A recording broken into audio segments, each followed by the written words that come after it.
بسم اللہ الرحمن الرحیم۔ السلام علیکم ورحمۃ اللہ وبرکاتہ۔ گناہوں سے توبہ کرنے پر اللہ کیا عطا فرماتے ہیں؟ گناہوں سے توبہ کرنے کی فضیلت۔ رسول اللہ صلی اللہ علیہ وآلہ وسلم نے فرمایا، جب کوئی آدمی گناہ کرتا ہے اور اس کے بعد اچھی طرح وضو کرتا ہے،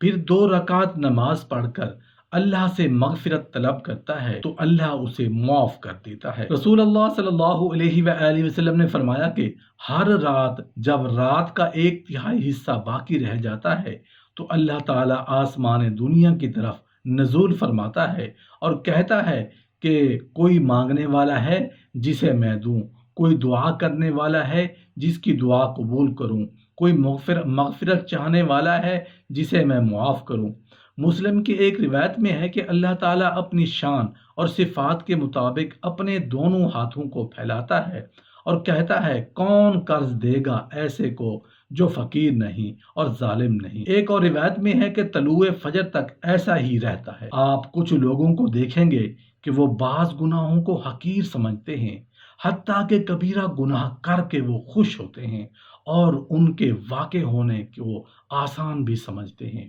بلکہ بعض لوگ تو لاشعوری اور ضمیر کو ملامت کے بغیر گناہوں کا ارتکاب، جبکہ ندامت و پشیمانی توبہ کی شروط عوامل میں سے ایک اہم چیز ہے۔ نبی کریم صلی اللہ علیہ وآلہ وسلم کا فرمان ہے، ندامت ہی توبہ ہے،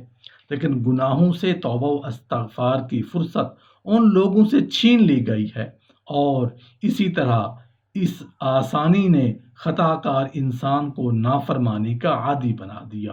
اور گناہ گار اس طرف توجہ ہی نہیں کرتا۔ جیسا کہ رسول اللہ صلی اللہ علیہ وآلہ وسلم نے فرمایا، یقیناً گناہ لکھنے والا فرشتہ گناہ گار مسلمان بندے سے 6 اوقات میں قلم اٹھا لیتا ہے، گناہ نہیں لکھتا۔ اگر وہ شرمندہ ہو کر اللہ سے معافی مانگ لے تو وہ اس قلم کو رکھ دیتا ہے، وگرنہ ایک گناہ لکھ دیا جاتا ہے۔ لہذا ہر مسلمان پر واجب ہے کہ جب وہ گناہ کا ارتکاب کرے تو اپنے گناہ کا اعتراف کرے اور اسے اپنے رب کے سامنے توبہ کرے اور شرمندہ ہو، اور اس بات کو ذہن نشین کرے کہ انسان کا گناہ کو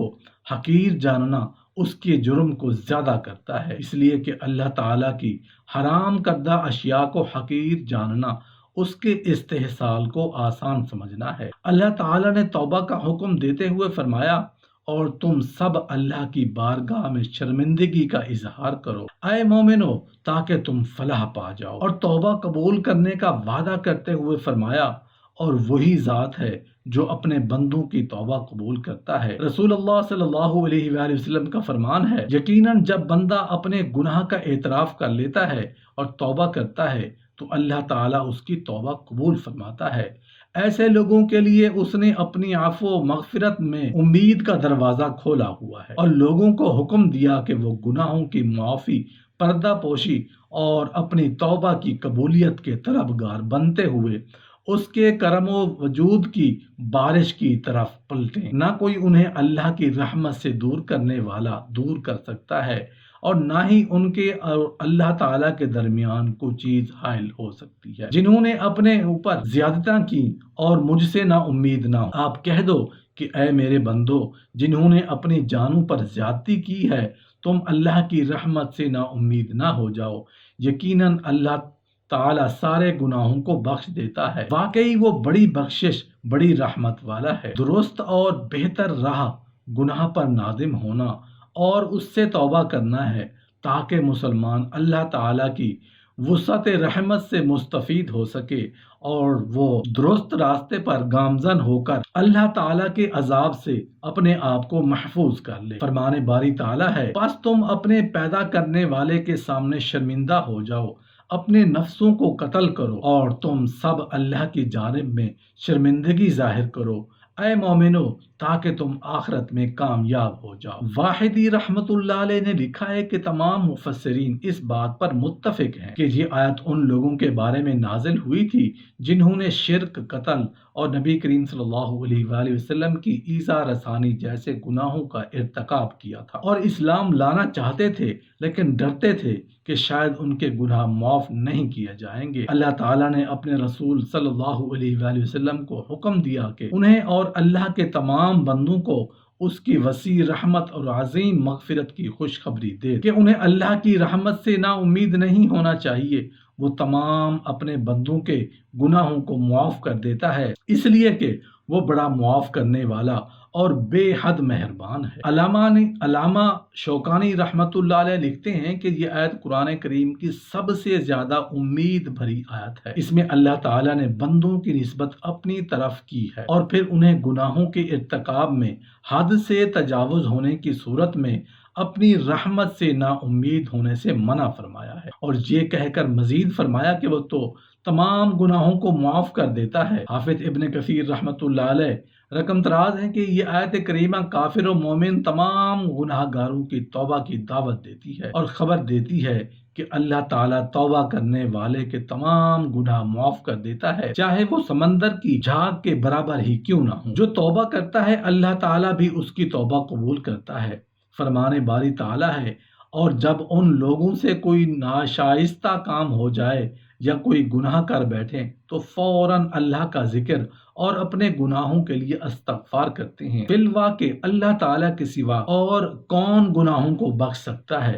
اہل جنت کی صفت یہ بتائی گئی کہ جب ان سے کبیرہ یا صغیرہ گناہ کا ارتکاب ہو جاتا ہے تو انہیں اللہ سے حیا آتی ہے اور اس کے عقاب کا ڈر سا لاحق ہوتا ہے تو فوراً اللہ سے معافی مانگتے ہیں، اور اللہ کے علاوہ گناہوں کو کون معاف کر سکتا ہے؟ اس لیے سوا کسی اس کا اختیار حاصل ہے۔ امام احمد نے ابو سعید خدری رضی اللہ عنہ سے روایت کی ہے کہ میں نے رسول اللہ صلی اللہ علیہ وآلہ وسلم کو کہتے ہوئے سنا کہ ابلیس نے اپنے رب سے کہا، تیری عزت و جلال کی قسم، میں بنی آدم کو جب تک ان کی سانس چلتی رہے گی گمراہ کرتا رہوں گا۔ تو اللہ نے کہا، میری عزت و جلال کی قسم، جب تک وہ مجھ سے مغفرت چاہتے رہیں گے میں انہیں معاف کرتا رہوں گا۔ اور اس طلب و مغفرت والی صفت کی تکمیل یہ ہے کہ وہ جانتے ہوئے گناہ پر اصرار نہیں کرتے، یعنی اگر وہ گناہ ہو جائے تو استغفار کرتے ہیں، کیونکہ دل سے استغفار کر لینے کے بعد اگر دوبارہ اس گناہ کا ارتکاب ہو جاتا ہے تو اسے گناہ پر اصرار نہیں کہا جاتا۔ ابو داؤد، ترمذی اور ابو یعلا نے حضرت ابو بکر رضی اللہ عنہ سے روایت کی ہے کہ رسول اللہ صلی اللہ علیہ وآلہ وسلم نے فرمایا کہ جس نے اللہ سے مغفرت مانگ لی اس نے گناہ پر اصرار نہیں کیا، چاہے وہ دن میں 100 بار اس کا ارتکاب کرے۔ اللہ تعالیٰ نے اپنے متقی اور ہمیشہ اپنے گناہوں سے معافی مانگنے والے بندوں کی تعریف کرتے ہوئے فرمایا، وہ صبر کرنے والے اور سچ بولنے والے اور فرما برداری کرنے والے اور اللہ کی راہ میں خرچ کرنے والے اور پچھلی رات کو بخشش مانگنے والے ہیں۔